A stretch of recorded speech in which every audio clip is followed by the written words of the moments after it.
House your feeling? అంటే ముక్కుపుడక start అయినప్పుడు ఏమనుకున్నారు? ఎలా ఉంటదనుకున్నారు? ఎలా నడుస్తుంది? జనాల నుంచి ఆ వైబ్ ఎలా ఉంది? రెస్పాన్స్ అయితే చాలా బాగుంది. ఆడియన్స్ ఇంత సపోర్ట్ చేయకుండా ఇంత లైక్ 3 ఇయర్స్ దాకా ఏ సీరియల్స్ రావు.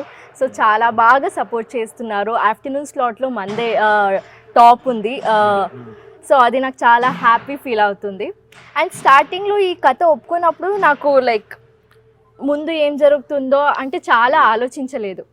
అనంత్ సార్, మా రైటర్ గారు అనంత్ సార్ నా పైన ఒక నమ్మకం పెట్టి నీకోసమే ఒక స్టోరీ రాస్తున్నానమ్మా అని చెప్పారు. సరే ఓకే. అప్పుడు కస్తూరికి కూడా మా అనంత్ సార్ రాసేవాళ్ళు. సో ఆయనకి నా క్యాలిబర్ ఏంటో తెలుసు.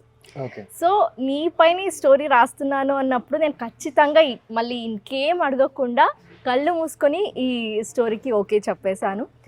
సో యా, ఇక్కడ దాకా వచ్చింది.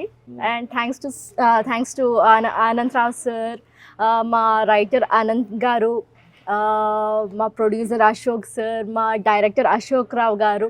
సో హోల్ టీమ్కి చాలా థ్యాంక్స్ చెప్పాలి నేను. చాలా అందరూ టెక్నీషియన్స్, నా కో ఆర్టిస్ట్ అందరూ నాకు చాలా సపోర్టివ్గా ఉంటారు. హీరో రాఖీ, మా అత్తయ్య వేదవతి గారు, అంటే ఆల్మోస్ట్ అందరూ, సూర్య గారు, ప్రభాకర్ గారు, ఒక్కొక్క పేరున చెప్తున్నా, అందరూ చాలా సపోర్ట్ చేశారు నాకు. అండ్ నాకు కూడా ఇది ఆల్మోస్ట్ ఫ్యామిలీ అనే ఒక ఫీలింగ్ వచ్చేసింది. ఆల్మోస్ట్ ఇక్కడే ఉంటాం కాబట్టి.